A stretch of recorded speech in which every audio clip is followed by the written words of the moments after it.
Hai teman-teman, pernahkah kalian bertanya-tanya apa sih yang dimakan hewan-hewan di sekitar kita? Nah, di video kali ini kita akan belajar tentang pengelompokan hewan berdasarkan makanannya.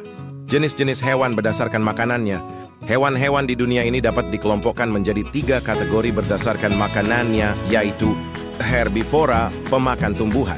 Hewan herbivora hanya memakan tumbuhan dan produk tumbuhan seperti daun, buah, dan rumput.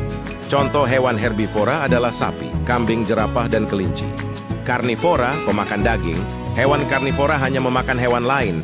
Contoh hewan karnivora adalah singa, harimau, serigala, dan ular. Omnivora, pemakan segala.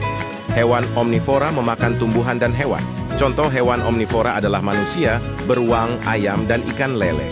Nah, teman-teman, sekarang kalian sudah mengetahui tentang pengelompokan hewan berdasarkan makanannya. Ingatlah untuk selalu menjaga kelestarian hewan dan habitatnya.